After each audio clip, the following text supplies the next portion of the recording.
खौसेथि दा आरो खौसेनि गेजेरजों जों हाबाखौ मावलायनो हागोन नैबे बाथ्राखौ जोङो खुगाजोंल' बुंलायबाय थादों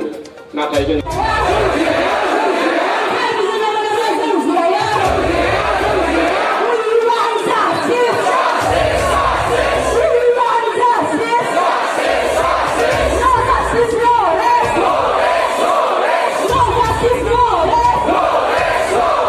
सोमोन्दो लाखिनानै गेबेङै बाथ्राफोरखौ फोरमायथिनो थाखाय बाहागो लानो हानाय दुलाराय बर' फरायसा आफादनि जोंसार मुसाहारि लोगोसे जनक कुमार ब्रह्म बिथांमोननि 18 थारिख फुंबिलि समाव पुलिसनि गुलिजों माने इनायै जेनाखि मोनसे नंखाय मोनसे गावथारनाय बा नंखाय माने मोनसे फेक एनकाउन्टार जेनाखि खालामनाय नैबे जाथायखौ खुद्रिनानै नैबे जाथायखौ जोङो मुगैनानै नैबे जाथायखौ जोङो सोंखारिनानै दिनै बिटिआरनिनो मोनब्रै जिल्ला क'क्राझार चिरां बाक्सा आरो उदालगुरियाव जोङो 2 घन्टानि जेनाखि जोंनि खुद्रिनाय दिन्थिफुंनाय जों हाबाफारि दिनै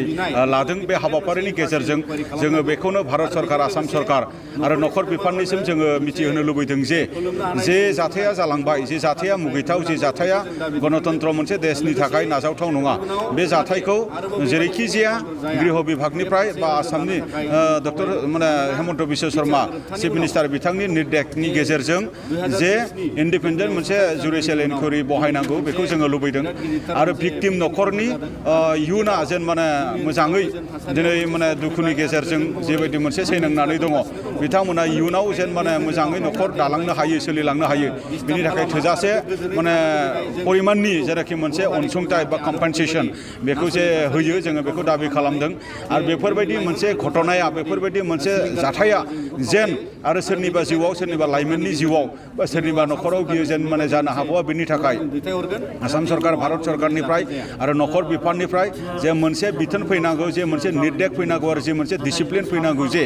अपारेशननि नामाव बा नोङो ल' एन्ड अर्डारखौ नोङो मेनटेन खालामनायनि नामाव बेवहाय इनोसेन्ट मानसि बा सोरबा दाय गोनां मानसि हमजाखानाय बै बिथांमोनखौ जेन खेबसेनो माने जिउ फोजोबनाय बेबायदि हाराहास्ति खालामनाय बेबायदि सास्ति होनाय जेन जाया जोङो दुलाराय बर' फरायसा आफादनिफ्राय जोङो बेखौ दाबि खालामदों बेफोरबायदि थासारिफोरा आगुफोरावबो जोंनि गोबां ओनसोलाव जालांबाय बेबायदि गोबां ओनसोलाव जालांनायनि जाउनाव गोबां जोङो लाइमोनफोरखौ जोङो खोमानानै लानो गोनां जादों दा बेफोरबायदि कान्दखौ बेफोरबायदि जाब्रबथायफोरखौ बा बेफोरबायदि जाथायफोरखौ जोङो इयुनाव जोङो दिनै माहारियारि आफाद हिसाबै जोङो लुबैनाय नङा बेनि थाखाय जोंनि साफ्रोमबो रायजो राजाफोरा जेरैबायदि दिनै गसंदों इयुनावबो दिनै जोङो गसंनांगोन बेखिनि